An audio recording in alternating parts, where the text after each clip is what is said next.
الحمدللہ رب العالمین والصلاة والسلام علی سید الانبیاء والمرسلین اما بعد فاعوذ باللہ من الشیطان الرجیم بسم اللہ الرحمن الرحیم۔ الحمدللہ سورہ بقرہ کی اب تک 59 آیتیں ہماری مکمل ہو گئی ہیں اور 6 رکوع مکمل ہو چکے ہیں۔ انشاءاللہ آج آیت نمبر 60 سے شروع کرنے جا رہے ہیں۔ پہلے آیت پڑھیں گے، پھر ترجمہ، پھر تفسیر۔ تو سورہ بقرہ کی آیت نمبر 60، اعوذ باللہ من الشیطان الرجیم بسم اللہ الرحمن الرحیم۔ وَإِذِ اسْتَسْقَىٰ مُوسَىٰ لِقَوْمِهِ فَقُلْنَا اضْرِبْ بِعَصَاكَ الْحَجَرَ فَانْفَجَرَتْ مِنْهُ اثْنَتَا عَشْرَةَ عَيْنًا قَدْ عَلِمَ كُلُّ أُنَاسٍ مَّشْرَبَهُمْ كُلُوا وَاشْرَبُوا مِن رِّزْقِ اللَّهِ وَلَا تَعْثَوْا فِي الْأَرْضِ مُفْسِدِينَ۔ اللہ رب العزت فرماتے ہیں، اور وہ وقت یاد کرو جب موسیٰ نے اپنی قوم کے لیے پانی مانگا تو ہم نے کہا اپنی لاٹھی پتھر پر مارو، چنانچہ اس پتھر سے 12 چشمے پھوٹ نکلے، اور ہر قبیلے نے اپنے پانی لینے کی جگہ معلوم کر لی۔ ہم نے کہا اللہ کا دیا ہوا رزق کھاؤ پیو اور زمین میں فساد مت مچاتے پھرو۔ پچھلے رکوع میں سے ہم پڑھتے آ رہے ہیں اور جو سلسلہ کلام چلا آ رہا ہے، تو اس میں بھی بنی اسرائیل پر ہونے والے نعمتوں کا ذکر ہے۔ پھر ان نعمتوں کو انہوں نے جس طرح ٹھکرایا اس کا بھی بیان ہے۔ تو اسی سلسلے میں ایک اور نعمت کا ذکر فرمایا جا رہا ہے کہ جب بنی اسرائیل صحرائے سینا میں یعنی موسیٰ علیہ السلام کے ساتھ داخل ہوئے تو وہاں انہیں پیاس لگی، پانی دور دور تک تھا نہیں کہ صحرا میں، ویسے بھی صحرا میں پانی کہاں ہوتا ہے۔ تو اس وقت انہوں نے درخواست کی حضرت موسیٰ علیہ السلام سے کہ ہم پیاسے ہیں، ہمارے لیے پانی کا انتظام کریں۔ تو موسیٰ علیہ السلام نے اللہ تعالیٰ سے دعا کی کہ یا اللہ ہمیں سیراب کر دیجئے، پانی عطا فرما دیجئے۔ اور قرآن میں پانی مانگنے کے لیے لفظ استسقاء استعمال ہوا ہے۔ تو استسقاء کے معنی ہے پانی مانگنا، سیراب ہونے کی دعا کرنا، اور اللہ کے رسول نے اس کے لیے خاص نماز بھی تلقین فرمائی ہے، اور خود وہ نماز انہوں نے پڑھی بھی ہے، اور اس کو کہتے ہیں نماز استسقاء۔ بہرحال حضرت موسیٰ علیہ السلام نے بنی اسرائیل کی پریشانی دیکھتے ہوئے اللہ سے دعا مانگی کہ یا اللہ ہمیں پانی کا انتظام فرما دیجئے۔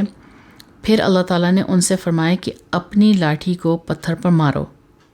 تو انہوں نے پتھر پر اپنی لاٹھی مار دی، تو اللہ تعالیٰ نے یہ معجزہ دکھایا کہ اس پتھر سے 12 چشمے پھوٹ پڑے۔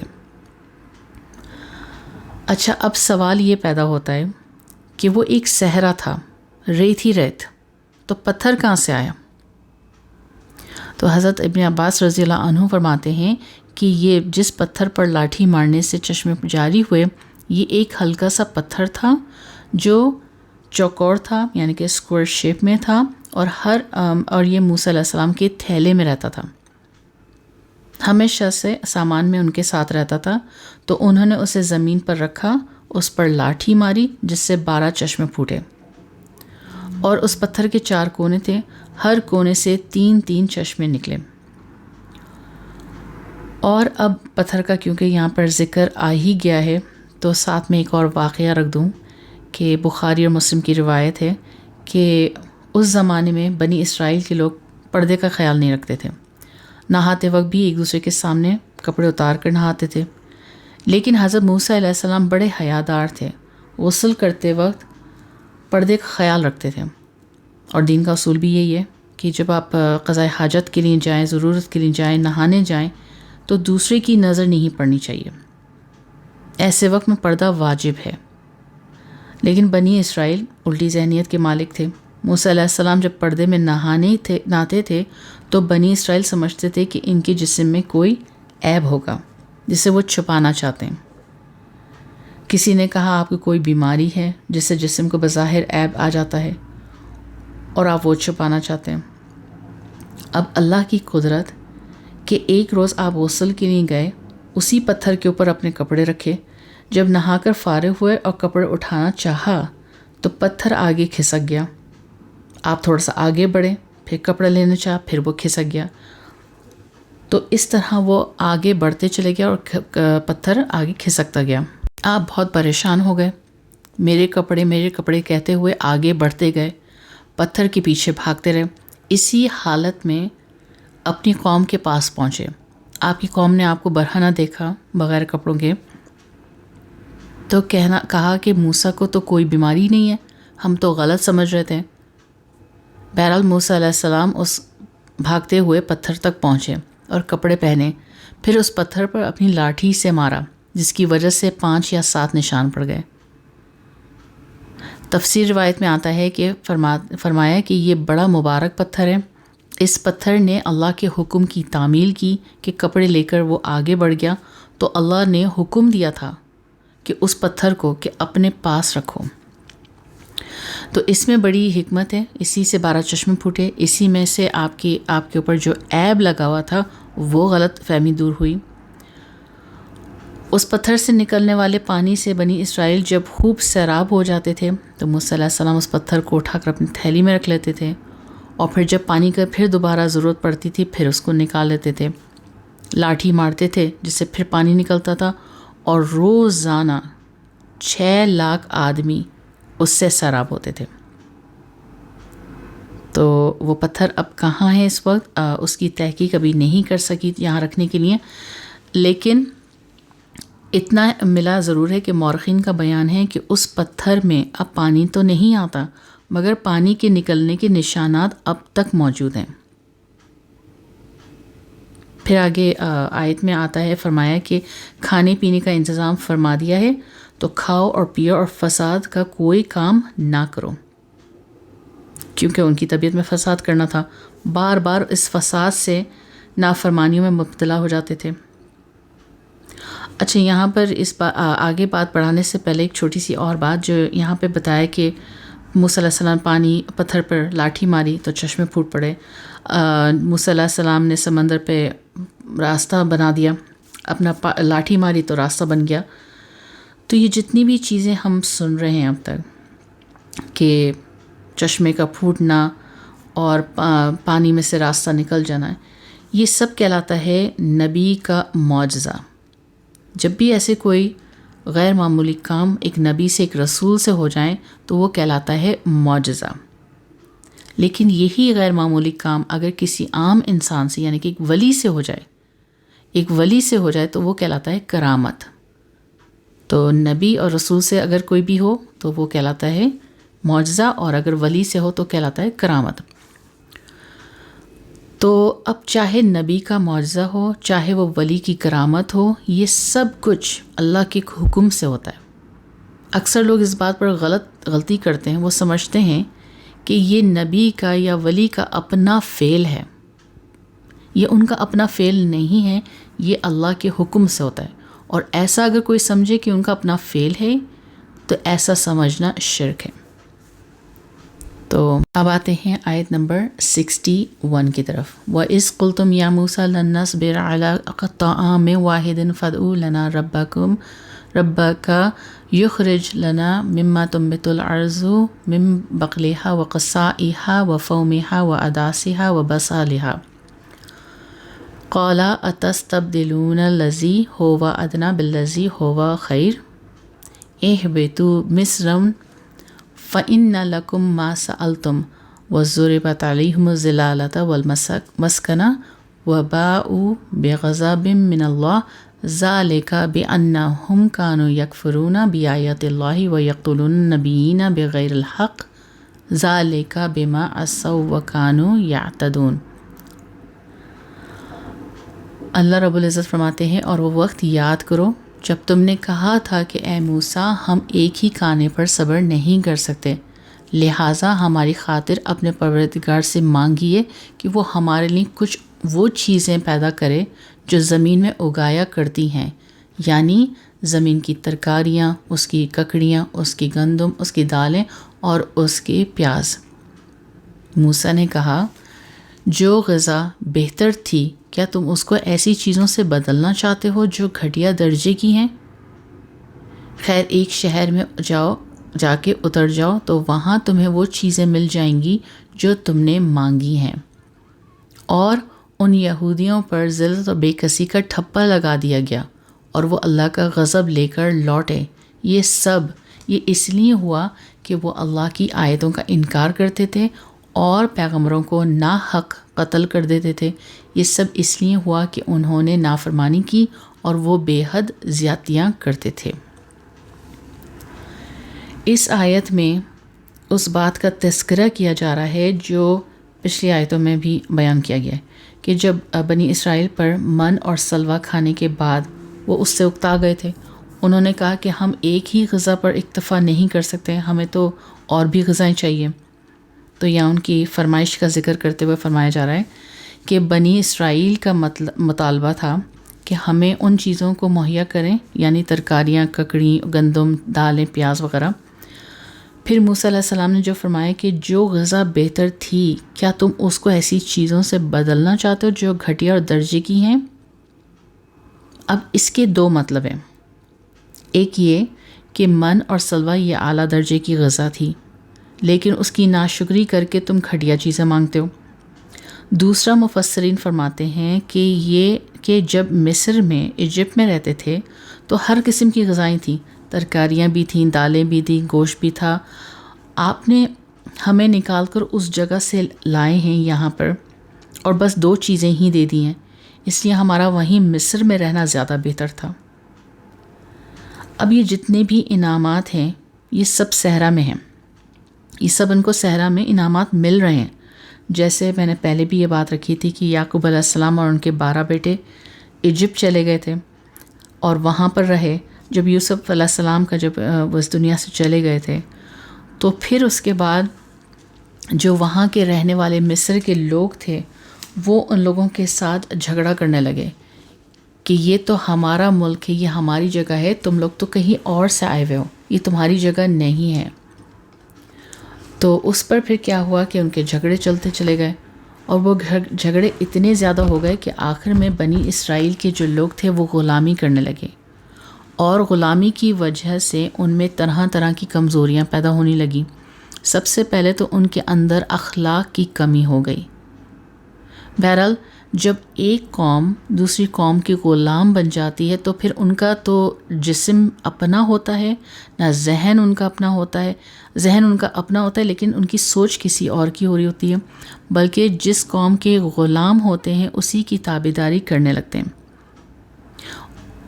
ان کی رائے اپنی رائے نہیں رہتی، ان کا ضمیر بدل جاتا ہے.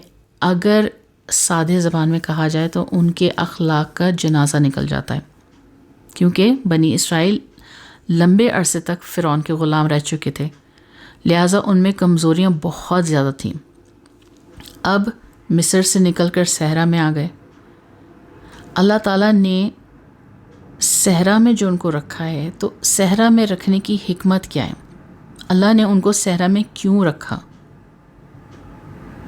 تو صحرا میں رکھنے کی حکمت یہ تھی کہ وہاں رہ کر محنت مشقت پیدا ہو، بھوک پیاس برداشت کرنے کی قوت پیدا ہو، غلامی والی کمزوری دور ہو جائے، تاکہ آئندہ زمانے میں یہ لوگ یعنی بنی اسرائیل اپنے پیروں پر کھڑے ہو سکیں، کسی ملک کے وارث بن کر نظم و نسق جو ہے وہ چلانے کے اہل بن سکیں.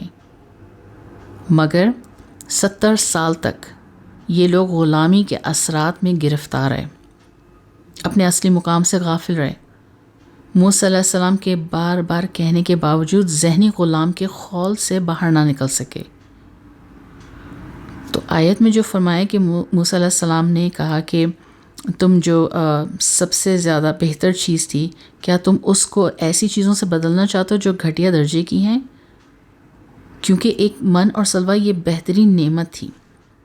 دوسرا یہ کہ غلامی کی زندگی سے بہتر آزادی کی زندگی ہے، کیونکہ غلامی زندگی میں فرعون کا ظلم تھا اور آزادی میں اس ظلم سے نجات ہے. اعلیٰ درجے کے من اور سلوہ، راحت کی زندگی، اللہ کی رحمتیں سب داخل تھیں. جہاں جا رہے تھے وہاں پہ بادل سائے کیا ہوا تھا، جہاں جا رہے ہیں پانی کا چشمہ ساتھ ہے، لیکن اس کے باوجود بھی تم اعلیٰ کو چھوڑ کے ادنا چاہتے ہو. تو فرمایا کہ تم اب اس شہر میں اتر جاؤ، وہاں تمہیں وہ چیزیں مل جائیں گی جو تم مانگ رہے ہو، یعنی ترکاری، دال، گندم، پیاز وغیرہ. تو تمہیں یہ سب چیزیں مل جائیں گی اس شہر میں. اسی لیے اللہ نے کہا کہ آگے سر جھکاتے ہوئے اور بخشش مانگتے ہوئے شہر میں داخل ہو. لیکن جیسے پچھلی آیتوں میں تفصیل بتائی تھی کہ وہ بخشش مانگنے کے بجائے گندم کا نعرہ لگاتے ہوئے داخل ہوئے. اور پھر کیا ہوا کہ بنی اسرائیل کی ان نافرمانیوں کے نتیجے میں ان پر ذلت اور بے کسی بھیج دی گئی. یعنی اللہ نے ان کی نافرمانیوں کی وجہ سے ان کے ساتھ اللہ نے ایسا معاملہ کر دیا کہ وہ صدیوں تک کسی نہ کسی کے غلامی میں لگے رہے، کسی نہ کسی کے حکومت کے نیچے رہے، کسی نہ کسی کے سامنے ذلیل ہو کر زندگی گزارتے رہے، اور ان پر اللہ کا غضب آ گیا. اور یہ بات یہی نہیں ختم ہوئی ہے، بلکہ آگے سورہ آل عمران میں بھی اس کا آگے واقعات موجود ہیں، لیکن وہ واقعات میں اس لیے نہیں رکھوں گی کیونکہ پھر یہ آیت مکمل نہیں کر پائیں گے ہم. تو بہرحال اللہ کا غضب نازل ہوا کیونکہ انہوں نے اللہ تعالیٰ کی آیتوں کا انکار کر دیا، پیغمبروں کو ناحق قتل کیا، اور بنی اسرائیل کی تاریخ میں کئی مرتبہ ایسے واقعات پیش آئے جب ان کی بدعمالیاں حد سے گزرنے لگیں. تو اللہ تعالیٰ اپنا کوئی پیغمبر ان کے پاس بھیجتے جو انہیں راہ راست پر لانے کی کوشش کرتا تھا، لیکن انہوں نے اکثر موقعوں پر انبیاء کرام صلی اللہ وسلم کو نہ صرف جھٹلایا اور بات کو نہ مانی، بلکہ کئی انبیاء کرام کو انہوں نے قتل بھی کیا. اور 2 مشہور نبی ہیں جو انبیاء ہیں جن کے میں یہاں پہ نام رکھوں گی، ایک ہے حضرت زکریا علیہ السلام اور ایک ہے حضرت یحییٰ علیہ السلام. ان کو بنی اسرائیل نے قتل کیا، شہید کیا. تو اسی لیے ان کے اوپر پھر اللہ کا عذاب آیا، ان کے اوپر غضب نازل ہوا کیونکہ انہوں نے بے حد زیادتیاں کی. یہاں پہ نبی کو قتل کیا بنی اسرائیل نے. جب یہ بات آئی گئی تو ایک اور میں بات یہاں پر ضرور رکھوں گی کہ نبی میں اور رسول میں کیا فرق ہوتا ہے. یہ میں نے بہت شروع میں یہ بات رکھی تھی جب ہمارا یہ درس سے تفسیر شروع ہوا تھا، لیکن میں دوبارہ اس بات کو ریپیٹ کر دیتی ہوں کہ نبی میں اور رسول میں کیا فرق ہوتا ہے. اللہ پاک جب کسی پیغمبر کو بھیجتے تھے کسی قوم کے پاس، تو جو اس قوم میں جو پہلے سے شریعت چل رہی ہوتی تھی تو وہ آنے کے بعد نبی اسی شریعت کو فالو کرتے تھے. اب فالو کرتے ہوئے لوگوں کو دین کی پھر وہ دعوت دیتے تھے، دین کی طرف بلاتے تھے، تو یہ نبی ہوتے ہیں. لیکن پھر کسی نبی کو اگر کوئی شریعت دے دی گئی، کوئی نئی کتاب دے دی، کوئی نئی صحیفہ دے دیے جاتے تھے، تو وہ نبی پھر رسول بن جاتا تھا. جیسے کہ حضرت موسیٰ علیہ السلام جب وہ آئے تو وہ نبی تھے، مگر جب کوہ طور پر بلا کر تورات عطا کی تو اب تورات ملتے ہی وہ رسول بن گئے. مگر جب تک وہ رسول نہیں تھے تو وہ ابراہیمی شریعت پر تھے، ابراہیم علیہ السلام کی شریعت کو فالو کر رہے تھے. تو بہرحال وہ پہلے نبی تھے، پھر وہ تورات ملتے ہی رسول بن گئے. تو ہر رسول نبی ہوتا ہے، کیونکہ پہلے وہ نبی بنتا ہے پھر رسول بنتا ہے. تو ہر رسول نبی ہوتا ہے، لیکن ہر نبی رسول نہیں ہوتا. ایک بات. دوسری بات یہ کہ نبی قتل کیے گئے، شہید ہوئے، لیکن رسول قتل نہیں کیے گئے، نہ ہو سکتے تھے، کیونکہ یہی اللہ کا قانون ہے، یہی اللہ کا فیصلہ ہے.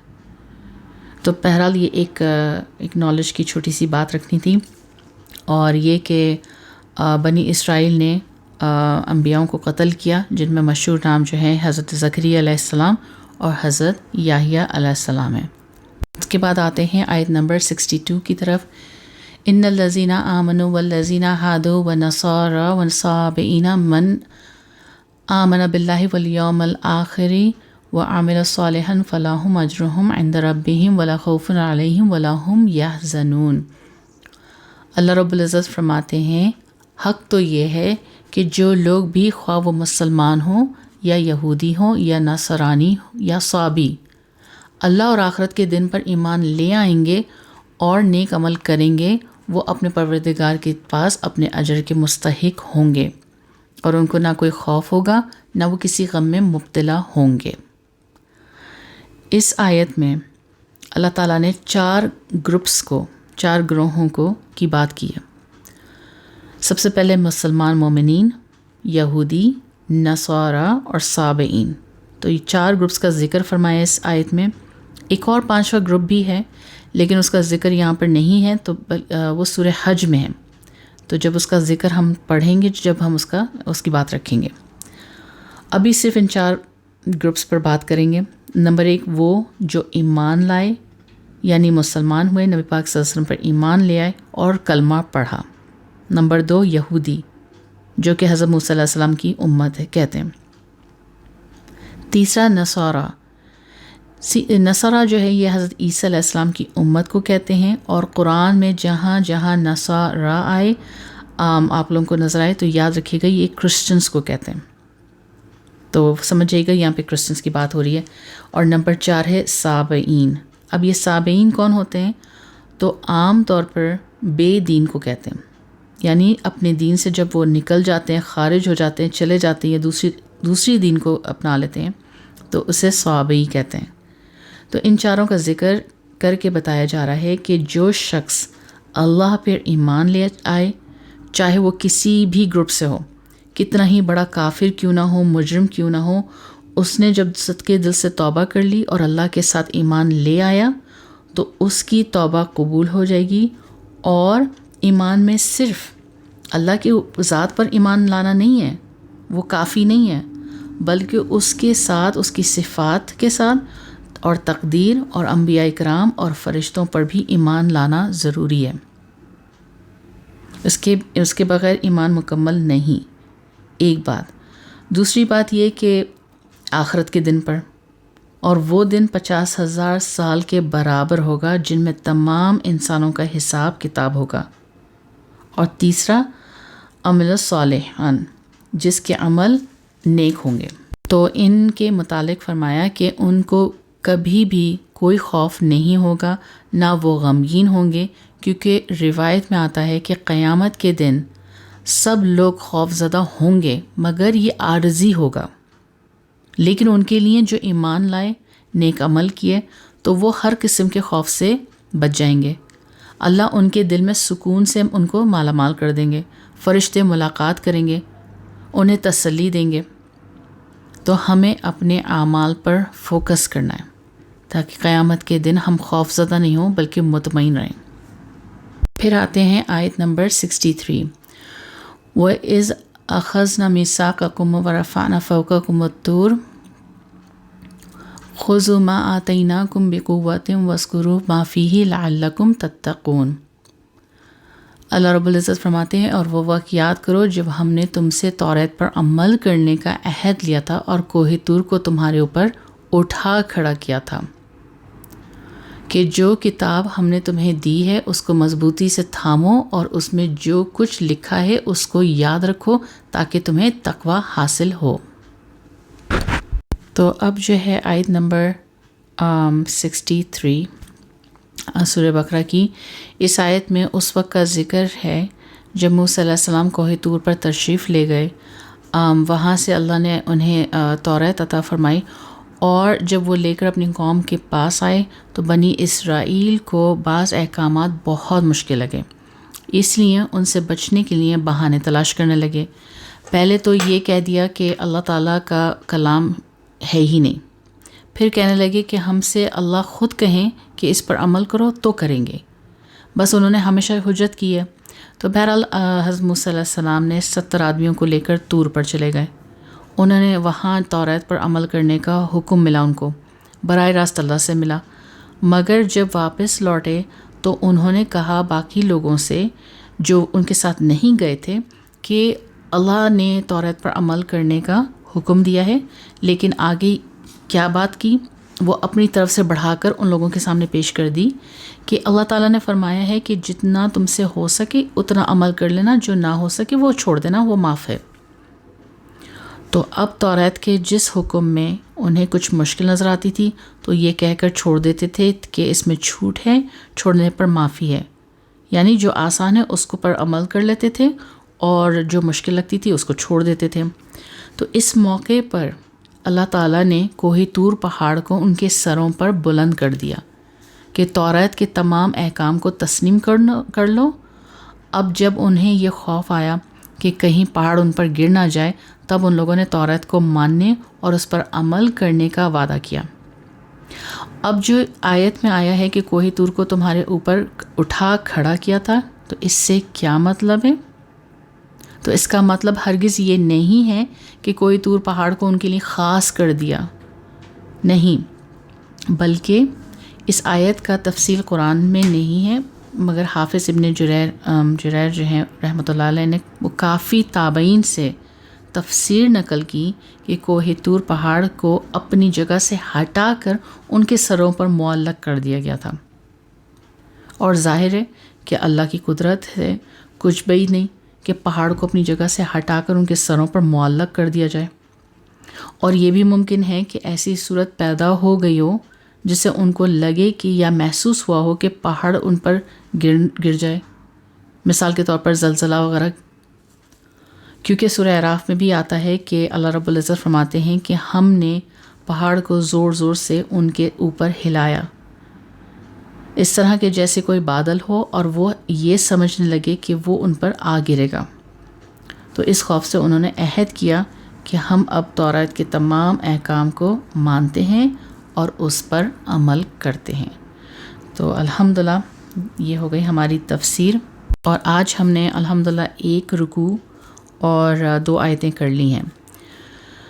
تو الحمدللہ جو ہم کتاب پڑھ رہے ہیں یہ اللہ کی آخری کتاب ہے جس سے اس نے ہمارے لیے ہدایت، ہماری اصلاح، ہماری بہتری کے لیے نازل فرمایا۔ اللہ فرماتا ہے وَهَدَيْنَاهُ النَّجْدَيْنِ کہ ہم نے 2 راستے بتا دیے، اچھائی کا بھی اور برائی کا بھی۔ تو قرآن بیسیکلی ایک میپ ہے، ایک جی پی ایس ہے جو ہمیں صحیح راستہ دکھاتا ہے، دنیا میں بھی اور آخرت میں بھی۔ تو اللہ پاک ہمیں دین کی صحیح فہم عطا فرما دے، صحیح راستہ دکھا، ہدایت کا راستہ دکھا، اور اس پر چلنے کی توفیق نصیب فرما۔ بارک اللہ لی ولکم، آمین یا رب العالمین۔